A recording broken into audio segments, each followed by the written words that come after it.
Picture two people, same age, same city, same starting salary.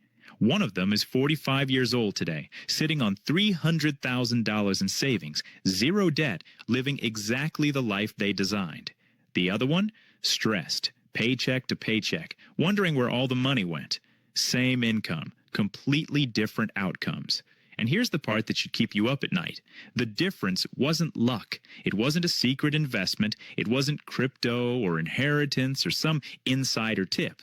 It was rules. Simple, almost boring rules. The kind most people ignore because they seem too obvious to matter. But they matter more than anything else you'll ever do with money. Stay with me, because by the end of this video, you're going to see money completely differently. Welcome back.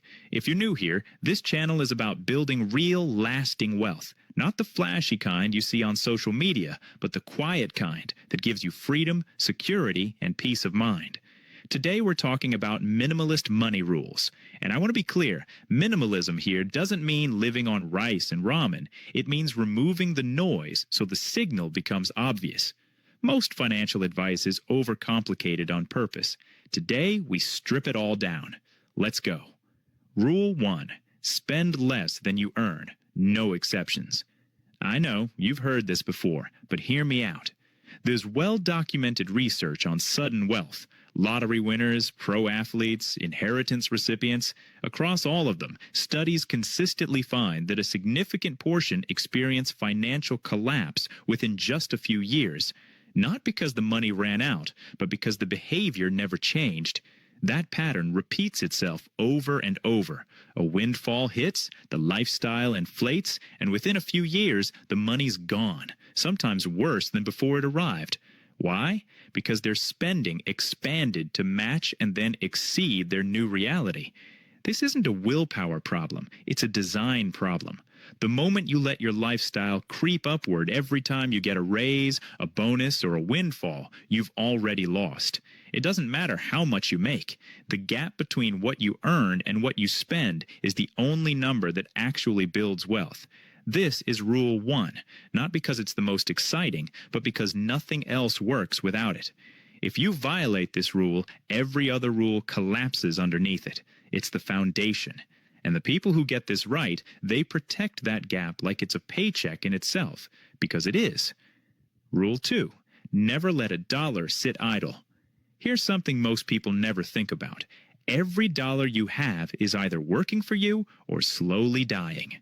Inflation is real. Keeping $10,000 in a savings account earning 0.01% interest doesn't feel like losing money, but it absolutely is, quietly, invisibly, every single year. The minimalist approach to this isn't complicated. You don't need 12 different investment accounts. You don't need to understand options trading or crypto derivatives. You need one simple habit. Every dollar you save needs a job.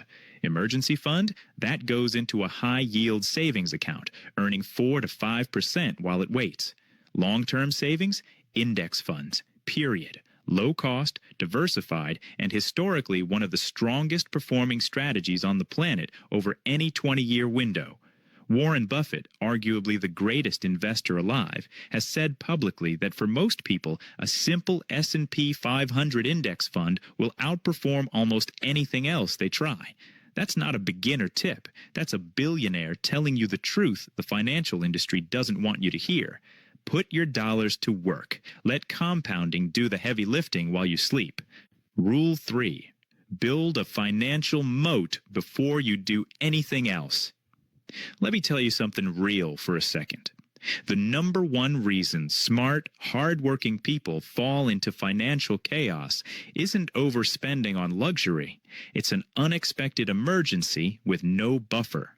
A car breaks down, a medical bill shows up, a job disappears overnight, and suddenly someone doing everything right is on a credit card at 24% interest, watching their progress unravel. The financial moat, what most people call an emergency fund, is the most underrated wealth-building tool that exists, not because it grows your money, but because it protects everything you've already built. 3 to 6 months of living expenses, liquid, accessible, untouched unless the world actually falls apart. That's it. That's the moat.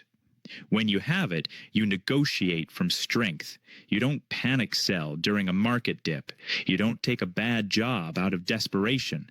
You don't make fear-based decisions. Financial stability isn't just about accumulating wealth. It's about protecting yourself from the moments that wipe it out. Build the moat first. Everything else comes after. Rule 4. Eliminate debt like it's personal. Because it is. Debt is not neutral. It is not just a number on a screen. Debt is a claim on your future time. Every dollar you owe is a dollar your future self has to earn, plus interest, before they keep anything. Think about that. You're hiring out your future self for decisions your past self already made. Not all debt is evil. A mortgage on an appreciating home? Manageable. Student loans that led to real career leverage? Calculated. But consumer debt, credit cards, car loans on depreciating vehicles, buy now, pay later traps, that is financial quicksand. The rule here is aggressive and simple. Attack high-interest debt before almost anything else. Not the minimum payment, not the I'll get to it approach. Attack it like it's personally coming for you, because it is. Once that debt is gone, every dollar you sent to a creditor becomes a dollar you keep. An instant guaranteed raise. No job interview required. Rule 5. Design your life around enough. This is the rule nobody talks about, and it might be the most important one. There's a word in Japanese, ikigai, loosely translated as reason for being, and inside that concept is an idea Western money culture tends to miss entirely: enough. We live in a world that constantly tells you to want more: bigger house, newer car, higher salary, and the moment you reach the goal, there's a new one waiting, slightly out of reach, just like the last one. The genuinely financially stable, not just rich on paper, but stable, they've defined what enough looks like, and then they stop moving the target. That doesn't mean you stop growing. It means you stop letting the world redefine your finish line every year. Financial stability is partly math. It's also a mindset decision. Until you make it consciously, the numbers will never feel like enough. Let's come back to those two people from the beginning. Same income, same city, same starting point. One followed simple, boring rules, consistently, without drama. The other kept waiting for the right investment, the right raise, the right time. Here's the truth nobody frames this way. Financial stability is not complicated. It's just consistently doing the unsexy things for a long time. Spend less than you earn, put every idle dollar to work, build your moat, destroy high-interest debt, decide what enough means to you. 5 rules, no algorithm, no get-rich-quick play, just discipline meeting time. And if you start today, even with one small step, your future self will look back at this moment and call it the turning point.